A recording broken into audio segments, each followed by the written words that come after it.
திமுகக்கு anti incumbency இல்லைன்னு திமுக நம்புறது மிகப்பெரிய தப்பு. முழு பூசணிக்காவை சோற்றில் மறைப்பது என்பது ஆகாத காரியம். தமிழ்நாட்டில் இவ்வளவு வளர்ச்சி அடைந்திருக்கிறது, இவ்வளவு விஷயங்கள் நல்லது நடந்திருக்கிறது அப்படின்றது வெறும் திமுக மட்டுமே இன்னைக்கு இருக்கக்கூடிய ஆட்சி அதை கிளைம் பண்ண முடியாது. ஆன்டி இன்கம்பன்சி ஏதோ பொதுமக்களுக்கு மட்டும் தான் இருக்கணும் அவசியம் கிடையாது. கீழே வேலை செய்யற தொண்டனுக்கு அது வந்துடக்கூடாது. அதாவது துரதிருஷ்டவசமாக திமுக காரணம் இன்னைக்கு சந்தோஷமா கிடையாது. நெல் கொள்முதல் மையங்களில் ஒரு குடோன் அமைப்பதற்கு திராணியற்ற திமுக அரசு சொன்ன கோபமா வராதா? பல துறைகள்ல இன்னைக்கு பிரச்சனை இருக்கிறது. காவல்துறையில சட்டம் ஒழுங்குல பெரிய அளவுக்கு ஒரு சுணக்கம் என்பது இருக்கிறது. இந்த ஆட்சி வேண்டாம் அப்படின்னு சொல்லக்கூடிய அளவுக்கு கூட நிறைய இடங்கள்ல இருக்கு. ஆனா எதிரில் யார் இருக்காங்க? இன்னைக்கு கஸ்டோடியல் வயலன்ஸ் நடக்கலையா, கஸ்டோடியல் டார்ச்சர் நடக்கலையா? நடந்தபோது திமுக அதை எப்படி திமுக அதை பேசினாங்க. குற்றவாளிகள் மட்டும் எப்படி கரெக்டா பாத்ரூம்ல ஸ்லிப் ஆகுறாங்க கோர்ட் கேள்வி கேக்குது. கோர்ட் கேக்குது. திமுக கேள்வி கேட்கலையே. ரோட்ல எங்க வித்து காமெடி பீஸ். ஆமா, ரோட்ல வித்த கோப்பையை வாங்கி வந்து காமிச்சிட்டு ஒருத்தர் வந்து முதலமைச்சரை பார்க்க முடியும் என்றால் இந்த அமைச்சரவை எப்படி செயல்படுகிறது? மதுரையில் கலைஞர் நூலகம், திருச்சியில் காமராஜர் நூலகம், கோயம்புத்தூர்ல பெரியார் நூலகம். சரி, பேரு வச்சிங்களா, சோறு வச்சிங்களா? அந்த அந்த பட்டியலை படிக்கிறேன். கொஞ்சமா படிங்க. 54 வேணாம். இல்ல, அது இன்னும் ஷபீர் சொன்ன மாதிரி வெளிப்படையா இன்னும் வரல. ஆனா வர வச்சிருக்க முடியுங்கிறது தான் நான் மகாவிஷ்ணு விஷயத்துல இருந்து எடப்பாடி எப்படி கோட்டை விட்டாருன்னு சொல்றேன். யார் அந்த தம்பி? சாரை விட்டுட்டு தம்பின்னு ஒரு கேள்வி கேட்கிறேன். அந்த தம்பி யாருன்னு ஒரு தெரியும். அந்த தம்பி என்ன பண்ணான்னு ஒரு வரி எங்கேயாவது எடப்பாடி சொல்லியிருக்காரா?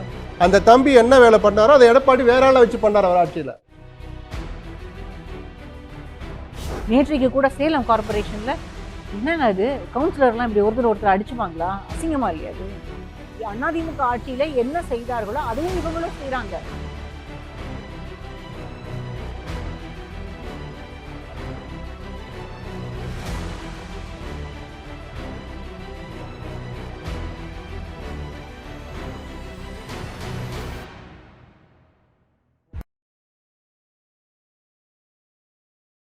அறுவை சிகிச்சையில் குணம் இது ஆயுட்கால நிவாரணம்.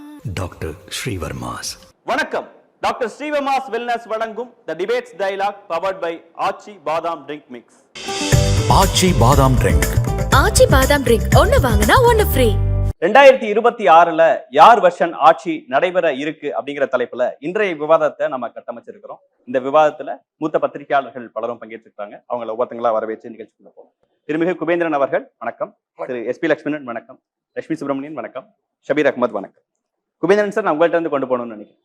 2021 அந்த எலெக்ஷனுக்கு முன்னாடி ஒரு வருஷம் அவ்வளோ ஆன்டி இன்கம்பன்சி இருக்க மாதிரி ஒரு பிம்பத்தை எதிர்கட்சியா அப்ப இருந்த திமுக கூட்டணி ஏற்படுத்தினாங்க. இப்ப அந்த மாதிரி ஒரு பிம்பமே இருக்க மாதிரி தெரியல. அந்த நிலைமை தான் இப்ப இருக்கா? ஆன்டி இன்கம்பன்சி பத்தி மக்கள் அவங்களோட மனநிலை எப்படி இருக்குங்கிற ஒரு விஷயம். ரெண்டாவது, பிஜேபி ஃபேக்டர் ஒரு பெரிய ரோலை பிளே பண்ணும். பிஜேபி வரக்கூடாதுங்கிற காரணத்துக்காகவே இந்த திமுக கூட்டணி ரொம்ப வலிமையா இருக்கு. அந்த ஒரு காரணத்துக்காகவே இங்க திமுக ஸ்ட்ராங்கா இருக்க மாதிரி ஒரு ஃபீல் இருக்கு அப்படிங்கிறாரு. நீங்க என்ன நினைக்கிறீங்க?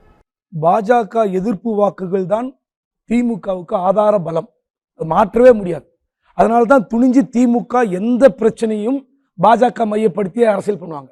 நீங்க நாங்க தான் எதிர்கட்சின்னு அதிமுக வந்தா கூட வந்து அது அதிமுக ஓரம் தள்ளிட்டு பாஜக ஃபோக்கஸ் பண்ற காரணம் என்னன்னா, அண்ணாமலை இருக்க வேண்டும், RN ரவி நீடிக்க வேண்டும் ஏன் முதலமைச்சரே சொல்றாரு. இந்த பாஜக வெர்சஸ் DMK தான் ஆன்டி இன்கம்பன்சி வந்து குறைஞ்சி பாஜக எதிர்ப்பு வாக்குகள் அப்படியே உருவாகி அது தங்களை நோக்கி வந்து நகரும்ன்ற ஒரு நப்பாசை. அதாவது கடைசி கால ஒரு அதிமுகவுடைய 3 ஆண்டு கால ஆட்சி காலத்தில் இந்த ஆன்டி இன்கம்பன்சி இருந்தது. 10 ஆண்டு கால அதிமுக ஆட்சி அது வந்து திமுக பயன்படுத்தி கொண்டது. அது மீடியா வந்து எந்த அளவுக்கு எக்ஸ்போஸ் பண்ண அனுமதித்தார்கள் எல்லாருக்கும் தெரியும். அதே மாதிரி தான் இப்போ இருக்கிற ஆளுங்கட்சி பத்தி அதிருப்தி இருக்கு. ஆனா யார் பேசுறாங்க? யாராவது பேசினா அதுக்கு என்ன மாதிரி விளைவு ஏற்படும்? யாரு பேசுறது தடுத்தாங்கன்னு கேக்குறாரு. அதான் சொல்றேன், அதிருப்தி இருக்கா இல்லையான்றதே முதல்ல யாருக்கும் வெளிப்படல. அது வெளிப்படுத்துறதுக்கு யார் தயாரா இருக்கணும்? எதிர்கட்சிகள் தயாரா இருக்கணும். அதிமுக தயாரா தான் இருக்கு. நீங்க திமுக வந்து கொடுத்த வாக்குறுதி 505 வாக்குறுதியில் 498 ஏதோ சொல்லுவார், நம்பர் சொல்லுவார்ல. ஆனால் எடப்பாடி என்ன சொல்றாரு, ஒன்று கூட நிறைவேற்றலம்பார். இலவச பஸ் பயணம், கலைஞர் உரிமை தொகை, புதுமை பெண் திட்டம், தவ புதல்வன் திட்டம், இலவச சிற்றுண்டி, இன்னும் எத்தனையோ ஸ்கீம் இருக்கு. திமுக செய்த நலத்திட்ட உதவிகள் கொஞ்சம் நெஞ்சம் அல்ல, சொன்னதையும் சொல்லாதையும் திமுக செய்திருக்கிறது. ஆனாலும் அதிமுக என்ன சொல்லுது, வாக்குறுதிகள் இன்னும் பாக்கி இருக்கு, இன்னும் வெள்ளை அறிக்கை கொடுங்கன்னு தான் கேட்கிறாங்க. இருக்கு, கொஞ்சம் கொஞ்சம் பாக்கி இருக்கு. ஆனால் திமுகக்கு ஆன்டி இன்கம்பன்சி இல்லைன்னு திமுக நம்புறது மிகப்பெரிய தப்பு. முழு பூசணிக்காவை சோற்றில் மறைப்பது என்பது ஆகாத காரியம். நான் உங்களுக்கு சில விளக்கத்தோட சொல்றேன். அதாவது திமுக வந்து என்ன எந்த வெர்ஷன் டிஎம்கே ஃபைல்ஸ் இல்ல, எந்த வெர்ஷன் இடி ஃபைல் டிஎம்கே ஃபைல்ஸா இடி ஃபைல்ஸா சில குறிப்புகளுக்காக எடுத்து வந்திருக்கிறேன். 2026 என்ன வெர்ஷன், திமுக 2.0வா இல்ல அதிமுக புதுசா வந்து கைப்பற்ற போதான்றது இருக்குல்ல. இப்போ நீங்க ஆன்டி இன்கம்பன்சி இல்ல நண்பர்கள்லாம் சொல்றாங்க. சரி, அதாவது இந்த இல்ல இருக்கின்றோம், இல்ல இருக்கு, அது பெரிய அளவுக்கு அது அதிமுக வெளிப்ப இல்ல ஒரு நிமிஷம், பில்டப் பண்ணலன்னா எல்லா செக்டார்லயும் அதிருப்தி இருக்கிறது. அதான் சொல்ல வரேன். ஒவ்வொரு செக்டார்ல இருக்கு. அரசு ஊழியர்கள், ஆசிரியர்கள், டாக்டர்கள், காவலர்கள், இந்த மாதிரி கவர்மெண்ட் செக்டார்ல போய் கேட்டு பாருங்க. டாக்டர்ஸ் ஒரு சமீபத்தில் ஒரு சுற்றறிக்கை வந்தது, அரசு மருத்துவர்கள் விடுமுறை எடுக்கக்கூடாது. ஏங்க இருக்கிறதுலே மிக மிக கடுமையான பணி சுமை யாருக்கு, டாக்டருக்கு. ஒரு உயிரை காப்பாற்றுகிற டாக்டருக்கு அவருக்கு வந்து சண்டே லீவு கிடையாது, எக்ஸ்ட்ரா டியூட்டி பார்க்கணும். எப்படி பார்க்க முடியும்? 45,000 பணியிடங்கள் காலி. நீ 20,000 45,000 செய்ய வேண்டிய டாக்டர்கள் செய்ய வேண்டிய இடத்த 20,000 பேர் செய்யறாங்க. மீதி நான் கேட்கிறேன், நீங்க திமுக தேர்தல் அறிக்கை சொன்னீங்களா 3,50,000 காலி பணியிடங்கள் நிரப்பப்படும்னு. ஏதோ ஒரு கொடுங்க, நம்பர் கொடுங்க பார்ப்போம். எத்தனை பேர் கவர்மெண்ட் போஸ்டிங் போட்டீங்க? நீங்க இலவச பஸ் பயணம், 1000 ரூபாய் உரிமை தொகை, நான் விமர்சிக்கல. ஆனால் திமுக அரசு, திராவிட மாடல் அரசு என்ன செய்திருக்கணும், நான் பட்டியல் போடுறேன். அதாவது சமீபத்தில் ஒரு மழை பெஞ்சு ஒரு 2 மாவட்ட தலைநகர்ல நெல் கொள்முதல் நிலையங்களில் ஈரமாகி அதிலிருந்து நெல் பயிர் முளைக்குது. என்ன பண்ணிருக்கலாம் திராவிட மாடல் அரசு? நான் கேட்கிறேன், இந்த சட்டமன்ற கூட்டத்தொடரில் மட்டும் எனக்கு புள்ளி ஒரு முழுசா நான் எடுக்கல, ஒரு 4-5 சொல்றேன். அதுக்கு முன்பாக என்ன சொல்லியிருக்காங்கன்னா, ஏப்ரல் 8 வெளிவந்த நாள் இந்த வருஷம் நீதி கட்சி தலைவர் ஒருவரான W சவுந்தரபாண்டியனாருக்கு அவர் பிறந்த ஊரான பட்டிவீரன் பட்டியில் மணிமண்டபம். அடுத்து 4ஆம் தேதி ஏப்ரல், அதுக்கு முந்தி இந்த ஆண்டு காரல் மார்க்ஸுக்கு சென்னையில் சிலை, PK மூக்கையா தேவருக்கு உசிலம்பட்டியில் மணிமண்டபம். அப்புறம் போன இந்த வருஷம் ஏப்ரல் 26 விக்கிரவாண்டி தொகுதி எம்எல்ஏ அன்னியூர் சிவா சட்டசபையில் கோரிக்கை வைத்ததன் பேரில் கோட்டக்குப்பத்தில் பாரதிதாசன் அவர்களுக்கு நினைவு மண்டபம். அதுக்கு முந்தி தளிப்பாளையத்தை ஆட்சி செய்த ஆங்கில அதிகாரி தூக்கிலிட்ட எத்திலப்ப நாயக்கருக்கு மணிமண்டபம், அது கட்டி முடிச்சு திறந்துட்டாங்க. அப்புறம் இமானுவேல் சேகருக்கு மணிமண்டபம், விருதுநகரில் தியாகி சங்கரனாருக்கு மணிமண்டபம், இன்னும் நிறைய இருக்கு. 25-30 மணிமண்டபம் இருக்கு இந்த 2 வருஷத்துல. அறிவிப்பு திறந்தது. ஆனா கேட்கிறேன், இந்த மணிமண்டபத்தால் என்ன பயன்? பாவேந்தர் பாரதிதாசன் மணிமண்டபம் கட்ட சொல்லி யாராவது கோரிக்கை வச்சாங்களா? அவங்க குடும்பத்தை கூட்டிட்டு போட்டோ எடுத்தீங்க, அதுதான் மிச்சம். நான் என்ன கேட்கிறேன், அவர் வந்து பட்டி தொட்டி எல்லாம் போய் சேர்ந்து விட்டார். நீங்க மணிமண்டபம் கட்டுறது அவருக்கு ஒன்றும் புகழ் மணிமண்டபம் வரப்போறது இல்லை. அப்போ ஒவ்வொரு மாவட்டத்திலும் நெல் கொள்முதல் மையங்களில் ஒரு குடோன் அமைப்பதற்கு திராணியற்ற திமுக அரசு. சொன்னா கோபமா வராதா? எதுக்கு இது மண்டபம்? இதனால என்ன பயன்? என்ன நலத்திட்டங்கள் செஞ்சீங்க? சரி விட்டுருங்க. இதை விட முக்கியமான விஷயம், திமுக அரசு பேசி வளர்ந்த இயக்கம். திமுக ஆட்சி பேசி மட்டுமல்ல, எழுதி வந்த இயக்கம். எழுதி மட்டுமல்ல, புத்தகங்கள் போட்டு தலையில் விற்ற இயக்கம். இன்னைக்கு திமுக நிலைப்பாடு என்னன்னு தெரியுமா? நீங்க யாராவது ஒரு திமுக உட்கார வச்சீங்கன்னா டிபேட் சூப்பரா இருந்திருக்கும். கூப்பிடல. சரி, நானே சொல்லிடுறேன். தினகரன்ல சில நாட்களுக்கு முன்பு வந்த செய்தி, வெளிப்படையாக 40 கோடி ரூபாய்க்கு புத்தகங்கள் கொள்முதல், நூலகங்களுக்கு 40 கோடி ரூபாய் கொள்முதல். இப்போ இந்த ஆர்டர் ஜியோ காப்பி பார்க்குறேன், இதை வாங்கி பார்த்தேன் நான்.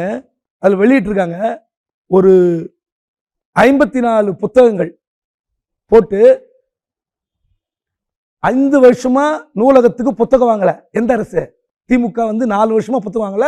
கடைசி அதிமுக ஆட்சி 1 வருஷம். டோட்டலா 5 இயர்ஸ் நூலகத்துக்கு புத்தகம் வாங்கவில்லை. நூலகத்தை தரப்பதில் திமுக அரசு எப்படி இருக்கு? மதுரையில கலைஞர் நூலகம், திருச்சியில காமராஜர் நூலகம், கோயம்புத்தூர்ல பெரியார் நூலகம். சரி, பேரு வச்சிங்களே, சோறு வச்சிங்களா? அந்த அந்த பட்டியலை படிக்கிறேன். கொஞ்சமா படிங்க, அதுதான். 54 வேணாம். இல்ல, நம்ம ஒரு 5 சாம்பிள். 324 தமிழறிஞர்கள், இது நூலுடைய பெயர். காப்பி 300 காப்பி, விலை 231. சப்ளை எவ்வளவு தெரியுங்களா? 69,300 ரூபாய். இது எத்தனை நூலகத்துக்கு கொடுப்பீங்க? இதாவது பரவாயில்ல, 300 காப்பி. சிலதான் பார்க்குறேன், internet A to Z 75 copy, இன்றி நீ நாளை நீ 94 காப்பி, எண்ணங்கள் தரும் அற்புத செல்வங்கள் 90, சுலப யோகாசனங்கள் 68, திறமையாக செயல்படுவது எப்படி 68, நினைவோடு நெஞ்சோடு தான் 75, யார் அப்படின்னு தலைப்பு 90, விரல்களை மீட்ட மீனை 98, வெற்றி தந்த அணுகுமுறைகள் 135. இது காப்பி. தமிழ்நாட்டில் உள்ள நூலகங்கள் தெரியுமா? 4000 சொச்ச நூலகங்கள் இருக்கு. மாவட்ட தளங்களில் மட்டும் 3000க்கு மேல இருக்கு. இதெல்லாம் சரி. விமர்சனங்கள்லாம் சரி செஞ்சுக்கோங்க சார். அந்த மாதிரி ஒரு இருங்க உடனே அவசரப்பட்டு வந்துடாதீங்க. கடைசியா அந்த கேள்வி கேளுங்க. சரி, 4 வருஷமா ஏன் நூலகத்துக்கு ஆர்டர் கொடுக்கல? நீங்க என்ன கேட்காதீங்க. திமுக பேச்சாளர் மனுஷபுத்தன் இருக்காருல்ல, அவர் ஒரு பதிவு வச்சிருக்காருல்ல, அவர் கூப்பிட்டு நேர்காணல் பண்ணணும். இது முடிச்ச பிறகு நேர்காணல் பண்ணுங்க, அவர் சொல்வாரு. நான் ஏன் சொல்றேன்னா, இப்ப இந்த புத்தகத்தை வந்து 2024 கடந்த 24-25க்கான புத்தக ஆர்டர் கொடுத்துருக்காங்கல்ல, எவ்வளவு தெரியுமா? 40 கோடி. இல்ல, நீங்க சொத்து வரிக்கு நூலகத்திற்காக வாங்குற வரி எவ்வளவு தெரியுமா? சொத்து வரி கட்டும்போது முதல்ல 3% உங்க தாத்தா காலத்துல, அப்புறம் உங்க அப்பா காலத்துல 5. எவ்வளவு தெரியுமா? 10%. சொத்து வரியில் 10% நூலகத்திற்கும் புத்தகம் வாங்குவதற்கும் கொடுக்கப்பட வேண்டும். இப்போ சென்னையில மட்டும் கார்பரேஷன் டாக்ஸ் 2600 கோடி. த்ரோட் தமிழ்நாடு 7000 கோடிக்கு மேல தாண்டும் சொத்து வரி. நீங்க கணக்கு போட்டுங்க, சென்னைக்கு மட்டும் 10% 260 கோடி. சரி, ஒட்டு மொத்தமா தமிழ்நாடு 7000 கோடினா 700 கோடி.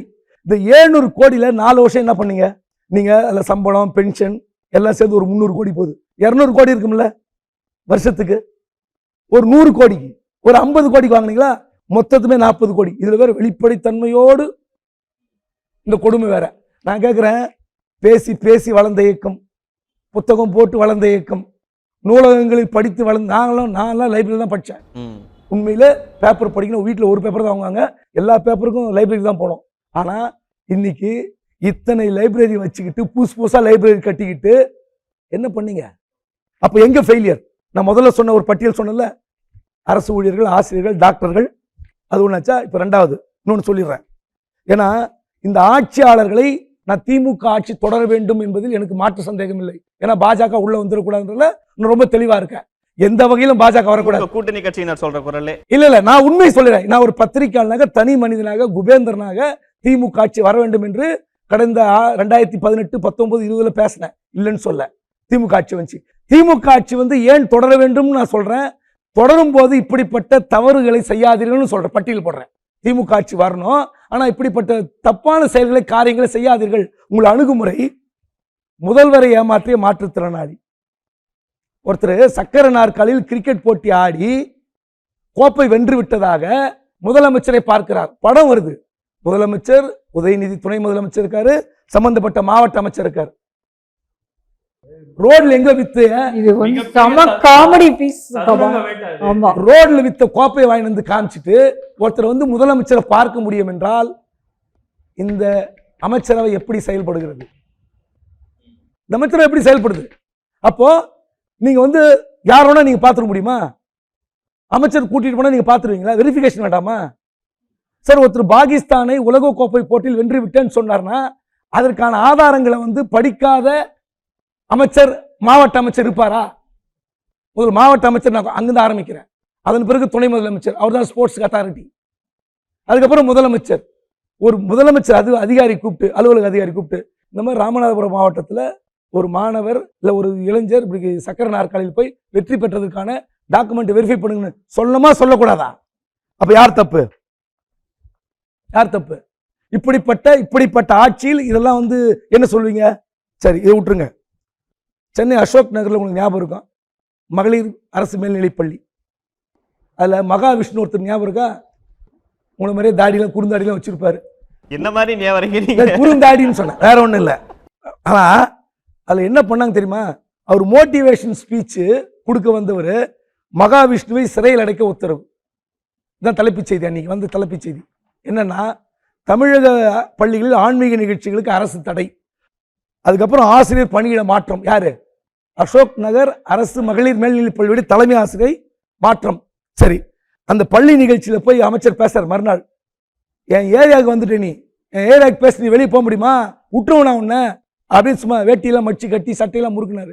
நான் கேட்குறேன், சென்னையில் இருக்கிற எல்லா நிருபர்களுக்கும், எல்லா உதவி ஆசிரியர்களுக்கும், எல்லா செய்தி ஆசிரியர்களுக்கும், பிரிண்ட் மீடியா, எலக்ட்ரானிக் மீடியா, எல்லா மீடியாவுக்கும் தெரியும், அசோக் நகர் அரசு மேல்நிலைப் பள்ளி மகளிர் மேல்நிலைப் பள்ளியின் தலைமை ஆசிரியை எப்படி தேர்வு செய்யப்படும் தெரியும். எல்லாருக்கும் வீடு வந்து கே நகர், இங்கே கோடம்பாக்கம் சுற்றி இருக்கிற எல்லா பசங்களுக்கும் பேரண்ட்ஸுக்கும் எங்கே தெரியுமா சேர்ப்பாங்க? கேர்ள்ஸ் சைடில். அங்கே தான். அதுக்கு எப்படி தெரியுமா?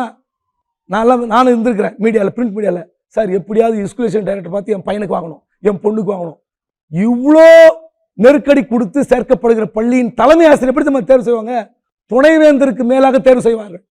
அந்த பள்ளியினுடைய தலைமை ஆசிரியை 25 பேர் போட்டி இருக்கும். அதில் ஒருத்தர் செலக்ட் பண்ணுவாங்க. சரி, அந்த ஸ்கூலில் போய் ஒருத்தன் பேசி என் ஏரியாவுக்கு வந்துட்டுன்னு சொல்கிறாரு, சும்மா போய் பேசுவாரா? இப்போ சிஇஓ ஏஇஓ எப்படி அனுமதி கொடுத்தாங்க? அப்போ அந்த பள்ளி கல்வித்துறையினுடைய அமைச்சர் அதற்கு முன்பாக மகாவிஷ்ணு எதுக்கு சந்திச்சார்? பாடநூல் தலைவர் லியோனி எதுக்கு சந்திச்சார்? இவங்களெல்லாம் பார்த்த பிறகு சிஇஓ ஏஇஓ அதுக்கப்புறம் தான் பள்ளி தலைமை ஆசிரியை. அப்போ யார் மீது தவறு? இல்ல அங்கொன்னும் இங்கொன்னுமா நடக்குதுன்னு இதை கடந்து போறாங்களே திமுகவினர். நான் நிறைய பட்டியல் இருக்கு, பேசினா எனக்கு மட்டும்தான் நீங்கள் டைம் ஒதுக்கணும். ஒவ்வொரு துறைக்கும் பட்டியல் வச்சிருக்கிறேன். அதனால யார் மீது தவறு? அப்போ நீங்க அங்கெல்லாம் சந்தித்து வந்த பிறகுதான் இங்கே வருகிறார். அப்போ யார் மீது துறை வந்து கவனமின்மை? துறைக்கு யாருக்கு வேணும் அந்த கவனம்? புரிஞ்சுக்க முடியுது. புரியுதுங்களா? அதனால எல்லா துறையிலும் அதிமுக ஆட்சி காலத்தில் 8% இந்த ஊழலுடைய சதவீதம் 13, 17, 18, அங்கிருந்து 13, இங்க 31. அப்போ இங்க பாருங்க, ஆசிரியர்கள், அரசு ஊழியர்கள், போலீசார், டாக்டர், டெண்டர் எடுப்பவங்க, இந்த கான்ட்ராக்டர்ஸ், ஒப்பந்ததாரர்கள், இண்டஸ்ட்ரி பீப்புள், நீங்க ஒன்றும் வேண்டாம், கன்ஸ்ட்ரக்ஷன் பீப்புள், கிரடாய் பீப்புளை கூப்பிட்டு பேட்டிடுங்க. என்ன சொல்லி இவங்க வந்து அந்த 8+1 வந்து இன்க்ரீஸ் பண்ணி சொன்னாங்க ரிஜிஸ்ட்ரேஷன்ல. அதுக்கப்புறம் செஞ்சாங்களா? பத்திரப்பதிவுத்துறை மூர்த்தி என்ன சொன்னாரு? முதலமைச்சரை பார்த்து உங்களுக்கு சரி பண்ணி தரேன்னு சொன்னாரா? போய் கிரடாய் பீப்புளை கேளுங்க. எல்லா இண்டஸ்ட்ரி அதிருப்தியில் இருக்கிறது. இதையெல்லாம் சரி செய்ய வேண்டிய முதலமைச்சர், அதிகாரிகள் என்ன செய்து கொண்டிருக்கிறார்கள்? இந்த கேள்வி வரும். நீங்க அதிமுக வந்து அதிருப்தியை என்கேஷ் பண்ணிச்சா? அவங்க அதை கேன்வாஸ் பண்ணாங்களா? பண்ண வேண்டியவங்க அவங்க தானே. அதாங்க, ஒரு பத்திரிகையாளரா நீங்களே ஒரு லிஸ்ட்டை போட்டு இவ்வளவு தவறுகள் நடக்குதுன்னு சொல்றீங்கன்னா, இந்த நாட்டுல மறுபடியும் ஆட்சி அமைக்கணும்னு நினைக்கக்கூடிய எதிர்க்கட்சியினர் இது இன்னும் எவ்வளவு தீவிரமா எல்லாமே இல்ல, அது ஒரே விஷயம். அந்த மகாவிஷ்ணு எப்படி ஸ்கூலுக்குள்ள போனார்? அவருக்கு என்ன ஆர்டர் கொடுத்தீங்க? இதுல ஒரு தலைமை ஆசிரியை டிரான்ஸ்ஃபர் பண்றீங்களே, டிஓ ஏன் பண்ணல, சிஓ ஏன் பண்ணல, ஜாயிண்ட் டைரக்டர் எழுப்ப வேண்டியது அந்த டைரக்டருக்கு அமைச்சர் ஆபீஸ் அந்த போன் பண்ணிட்டா எடப்பாடி பழனிசாமி தான் அதை கேட்டிருக்கணும். கேட்கலையே. இல்ல கேட்கல. இன்னும் சொல்லட்டுமா? அப்படி கடந்து போக முடியாது. கல்வி நான் என்னோட கல்வி தொலைக்காட்சி ஒண்ணு இருக்கு, அதுக்கு ஒரு சிஇஓ அதுக்கு ஒருத்தர் போட்டு திரும்ப அந்த சிஇஓ திரும்ப வாங்கி அவர் ஸ்டே வாங்கி அந்த ஸ்டேவை வெக்கேட் பண்ணாத பள்ளி கல்வித்துறை. அந்த பள்ளி கல்வித்துறை ஸ்டே வாங்கினார். அவர் பேர் சொல்லட்டுமா? நீ வெரிஃபை பண்றீங்களா? அவர்கிட்ட போன் கால் போடுறீங்களா? அவர் ஸ்டே வெக்கேட் பண்ண முடியலங்க, டம்மியா உட்காந்துருக்கு இந்த துறை. அப்போ யார் மீது தவறு? எப்படிப்பட்ட அமைச்சர்களை முதலமைச்சர் வைத்திருக்கிறார்? எப்படிப்பட்ட அதிகாரிகளை வைத்திருக்கிறார்? அது ஒரு லிஸ்ட் சொல்றீங்க. ஆனா இப்போ வந்து அரசு பள்ளியினர் வந்து எவ்வளவு தூரம் பாஸ் ஆயிருக்காங்க, ஒரே ஸ்கூல்ல எவ்வளவு பேர் சென்டம் எடுத்திருக்காங்கிற லிஸ்ட்டை வந்து அதே பள்ளிக்கல்வித்துறையின் அமைச்சர் வந்து செய்தியாளர்களை சந்திச்சு பேசுறாரு. அப்ப அதையும் மக்கள் பார்ப்பாங்கல்ல, இந்த இடங்கள்லாம் வளர்ந்துருக்கோம் அப்படிங்கிற. அவங்கள ஃபாரின் கூட்டு போறாரு. அருமையான கேள்வி கேட்டீங்க. சரி,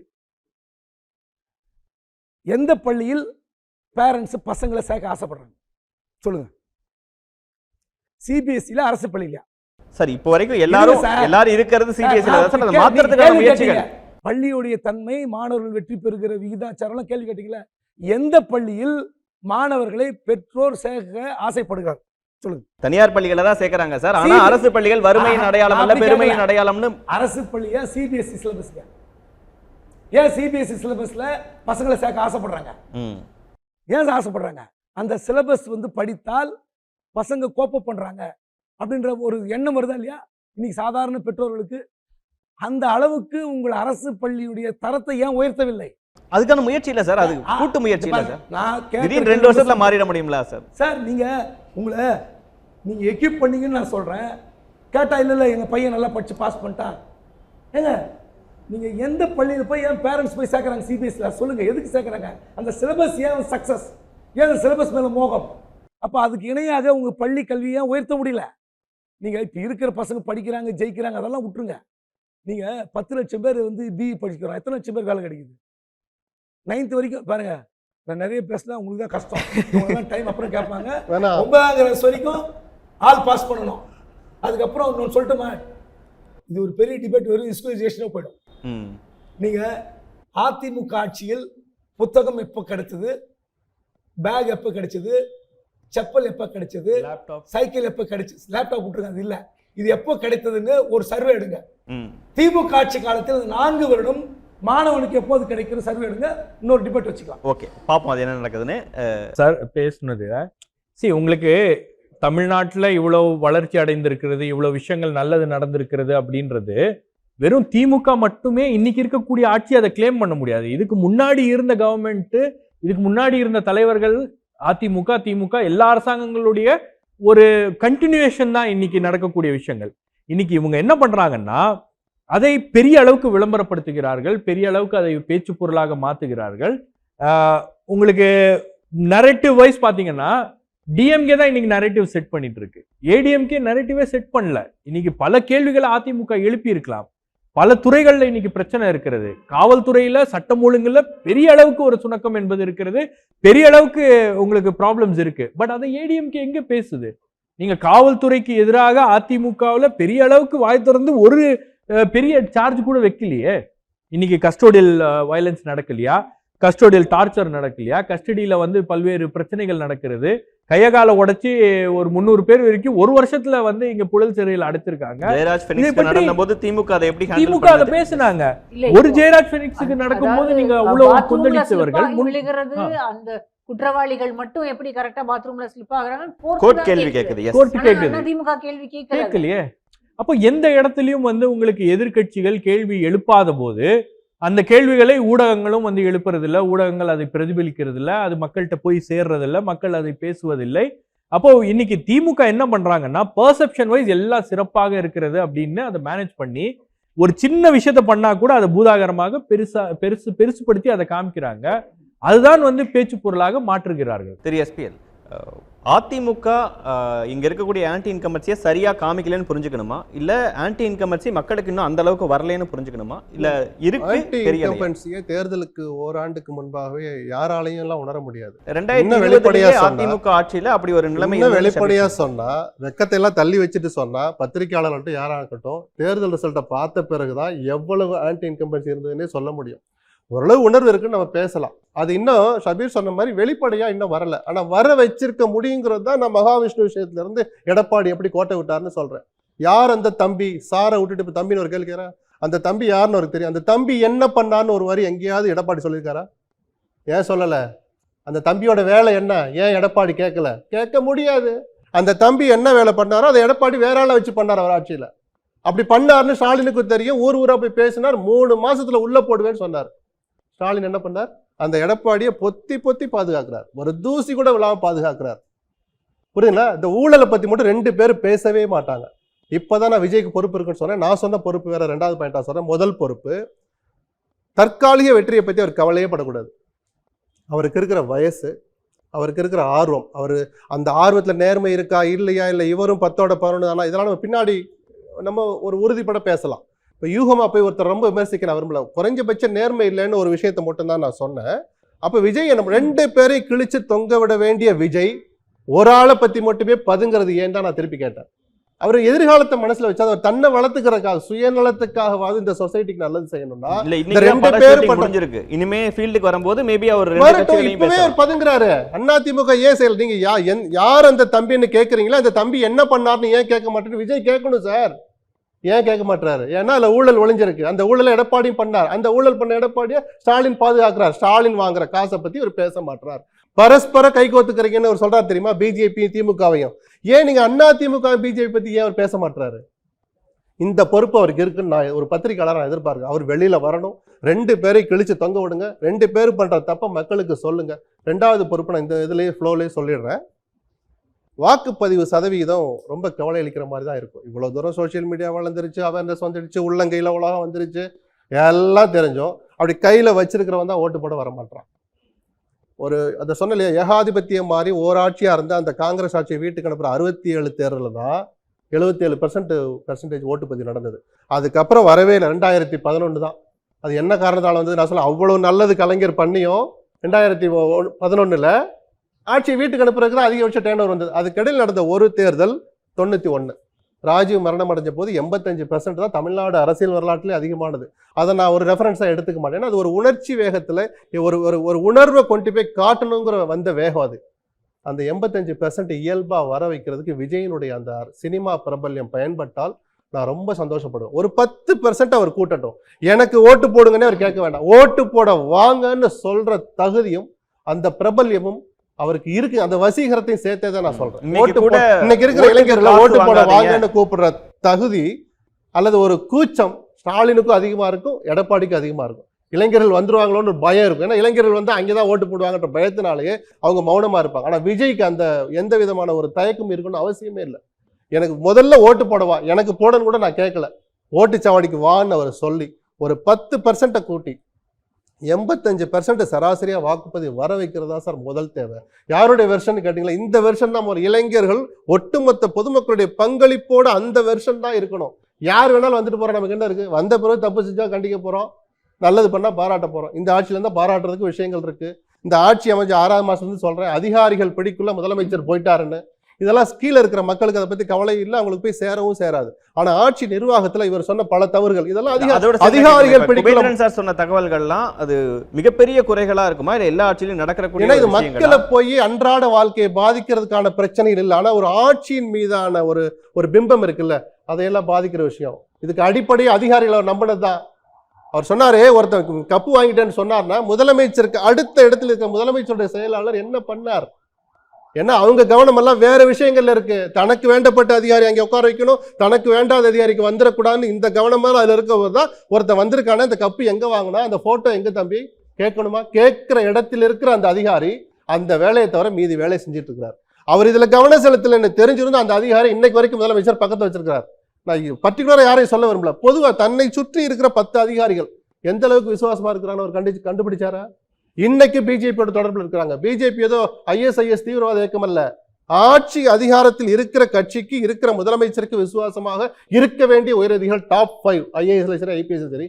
எத்தனை பேர் பிஜேபி தொடர்பு இருக்கிறாங்க? தகவலை கசிய விடுறாங்க. ஒரு 6 மாசம் முன்னாடி வரைக்கும் அண்ணாமலை அப்பப்போ ஒரு ஜீவோ ஒத்தி காட்டுவார், சில கம்யூனிகேஷன் எடுத்து காட்டுவார். ஃபைல்களில் இருக்க வேண்டிய விஷயத்தை எப்படி காமிச்சார்? இங்க இருக்கிற சில கருப்பாடுகள் தானே கொண்டு கொடுத்தாங்க. இன்னைக்கு வரைக்கும் முதலமைச்சர் யாராவது ஒருத்தர் மேல நடவடிக்கை எடுத்திருக்கிறாரா? எடுக்கல.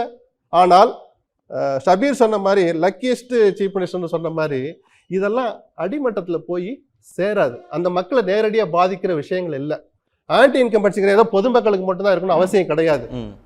கீழே வேலை செய்யற தொண்டனுக்கு அது வந்துடக்கூடாது. அதாவது துரதிருஷ்டவசமாக திமுக காரணம் இன்னைக்கு சந்தோஷமா கிடையாது. இந்த ஆட்சி அமைஞ்ச 3வது மாசத்துல நான் சொல்றேன், டாஸ்மாக் பார அந்த கட்சிக்காரன் வந்து பிடுங்கி வேற ஒரு சிஸ்டத்தை அமல்படுத்தினதுல தொடங்கின விஷயம் கட்சிக்காரன் இன்னைக்கு சந்தோஷமா இல்லை. என்ன சார் 3வது மாசம்ன்றீங்க? 24 தேர்தலில் 40க்கு 40 ஜெயிக்கிறது ஒரு விஷயமே அல்ல. அது எப்படி எதிரணி பலவீனமா இருக்கு. நான் சொல்லட்டுமா, அதிமுக பிஜேபி தொடர்ந்து இருந்தா இன்னைக்கு ராமதாஸ் சொன்னோம், இந்த சண்டையிலே ஒரு உண்மையை போட்டு சொன்னார், நாம அதிமுகவோடு போயிருந்தால் நாம 3 இடம் ஜெயிச்சிருப்போம், அதிமுக 7 இடம் ஜெயிச்சிருக்கணும். நிஜமான நிஜம். 40க்கு 40 காணாம போயிருக்கும். ஷபீர் அவர்களும் குபேந்திரன் சார் அவர்களும் வேற ஒரு நிலைப்பாடு. பிஜேபிங்கிறத இருக்கிறனாலேயே இன்னைக்கு திமுக கூட்டணியை ஓட்டு போறவங்க இல்ல, அதனாலதான் 40க்கு 40 இல்ல அதனால 40க்கு 40 அதிமுக ஜெயிச்சிருக்குன்னு நான் சொல்லல. குறைஞ்சபட்சம் 7 இடங்கள் இந்த அணி ஜெயிச்சிருக்கும். 40க்கு 40ங்கிற வார்த்தை திமுகவுக்கு கிடைச்சிருக்காது. சோ எதிரணியோட பலவீனமும் அது ஒரு மெயினான காரணமே தவிர, இன்னைக்கு சொல்றேன் சார், திமுக தொண்டை சந்தோஷமா இல்ல. ஒரு தொகுதியில விஜய்ங்கிற ஃபேக்டர் வந்தாச்சு, யாரு என்ன பண்ணுவாரு, என்ன சொல்றது, ஏதோ ஒரு கையில தேங்காய் கிடைச்ச மாதிரி என்ன நடக்கும்னு தெரியாது. விஜய் வாங்க போற அந்த 10% யாருடைய ஓட்டு? ஃபார்முலா கிடையாது. உங்க ஆசைக்கு நீங்க ஒன்ன சொல்லலாம், என் ஆசைக்கு நான் ஒன்ன சொல்லலாம். அதுக்கெல்லாம் ஃபார்முலாவே கிடையாது. தேர்தல் முடிஞ்சாதான் யாரு கால வாரினார், யார் அவர் தூக்கி விட்டாருன்னே தெரியும். அப்ப இப்படி ஒரு ஆபத்து இருக்கிற போது 5000 ஓட்டும் ரொம்ப ரொம்ப முக்கியமானது திமுகவுக்கும். அதிமுக யாரெல்லாம் சேருவாங்கன்னு முதல் ரவுண்ட்ல பேசணுமே, அதிமுக என்ன கதியில இருக்குங்கிறது என்ன கேள்வியா இருக்கு? ராஜ்யசபாக்கு தேர்தல் அறிவிச்சிருக்கிற அவர் போடுற கையெழுத்தை ஒத்துக்காதீங்கன்னு போய் மனு கொடுக்குறாங்க. இந்த சண்டையை முதல்ல தீர்க்கணும். என்டிஏல நாங்களும் இருக்கோங்கிற, நாங்க என்டிஏல தான் சேர்ந்திருக்கிறோம், அவங்கள பத்தி எங்களுக்கு தெரியாதுங்கிறார் ஓபிஎஸ் தினகரனை பத்தி. இது ஒரு முடிவுக்கு வராம தென் மாவட்டங்கள் எப்படி அதிமுக ஜெயிக்கும்? டெபாசிட் போன 7 தொகுதியில 4 தொகுதி இவங்களால போச்சுங்கிற உண்மை எடப்பாடிக்கு தெரிஞ்சிருந்தும் அவர்களுடைய பிரச்சனையை தீர்க்காத சாதி ரீதினா பாஜகவோட தலைவர் அந்த சாதியில இருக்கிறாரு அப்படிங்கிற ஒரு பிம்பத்தை வச்சு கொண்டு அது மட்டும் அப்படி பார்த்தா திமுக முக்குளத்தர் இல்லையா, எல்லா கட்சியிலும் இருக்கிறாங்க சார். அவங்களுக்குன்னு இருக்கிற வாக்கு வங்கியை சிந்தாமல் சிதறாமல் ஒன்றுபட்ட அதிமுக முதல்ல கொண்டு வந்தாதான் நீங்க பேர வலிமையோடு மற்ற கட்சிகள் அணுக முடியும். இல்லாட்டி பாட்டாளி மக்கள் வச்சு எனக்கு ஒரு 55 தொகுதி கொடுங்கன்னு ஆரம்பிப்பாரு கால் மேல காலம் போட்டுக்கிட்டு. இன்னைக்கு அப்படி கேட்க முடியாதுன்னு வச்சுக்கோங்க. குறைஞ்சபட்சம் சொல்றேன், தேமுதிக எனக்கு 30 கொடுப்பாங்க. நீங்க வலுவாக இல்லைன்னா இப்படி எல்லாம் வந்து கேட்கதான் செய்வாங்கன்னு நான் சொல்றேன். இப்படி ஒரு சவால், தன் கட்சியை பலப்படுத்த வேண்டிய சவால் எடப்பாடிக்கு இருக்கு. தன் கட்சியில் அதிருப்தியில் இருக்கிற அடிமட்ட கட்சி நிர்வாகிகளை, அவங்க தான் சார் கிராமமா தெரு தெருவா போய் ஓட்டு கேட்கிட்டு வர்றவன், அவன் சந்தோஷமா இல்லைங்கிற உண்மையை ஸ்டாலினும் புரிஞ்சுக்கிட்டு சரிப்படுத்த வேண்டிய ஒரு சவால் ஸ்டாலினுக்கும் இருக்கு. லட்சுமி மேம், இப்ப பிஜேபிங்கிற ஒரு ஃபேக்டர் அது வந்துடக்கூடாதுங்கிறதுக்காகவே திமுக கூட்டணியை ஆதரிக்கிறவங்களோட எண்ணிக்கை அதிகமாக இருக்கும் அப்படின்னு ஒரு பார்வை, ஆன்டி இன்கம்பன்சி அந்த அளவுக்கு இல்லை அப்படிங்கிற ஒரு பார்வை, குபேந்திரன் சார் இவ்வளோ விஷயத்தை அடுக்குனாலும் அதை எதிர்க்கட்சிகள் கொண்டு போய் சேர்க்க மாட்டாங்கிற ஒரு பார்வை, இது 3 பத்தின உங்க பார்வை. நான் ஆரம்பத்திலேயே சொன்னேன், ஆன்டி இன்கம்பன்சி ஹெவியா இருக்கு. ஆன்டி இன்கம்பன்சி இல்லாம இல்ல. லக்ஷ்மணன் சொல்றது போல தேர்தல் முடிஞ்சதுக்கு பிறகுதான் ஆன்டி இன்கம்பன்சி இருந்ததா இல்லையான்னு தெரியும் அப்படின்றதெல்லாம் இல்லை. இப்பவே நீங்க கிரவுண்ட்ல போய் கேட்டு பார்த்தீங்கன்னா எல்லாருமே, அதாவது நான் சொல்றது அப்பர் மிடில் கிளாஸ் எல்லாம் கிடையாது, கீழே இருக்க middle class, lower middle class இல்லை அதுக்கும் கீழே இருக்கக்கூடியவங்க எந்த பகுதியில போனாலும் அதிருப்தி தீவிரமா இருக்கு, ரொம்ப அதிக அளவுல. நீங்க அதாவது ஒரு சாக்கடைக்கு குழி தோண்டிட்டு போறாங்க, 4 மாசம் 5 மாசம் அந்த பகுதியில அந்த வேலையை நடக்கிறது கிடையாது. காசு கொடுத்தாதான் வேலை நடக்கும். அதிகார வர்க்கமும் சரி, எல்லா இடங்கள்லயும் பெரும்பாலும் இது வந்து குற்றச்சாட்டா சொல்லணும்னு நான் நினைக்கல.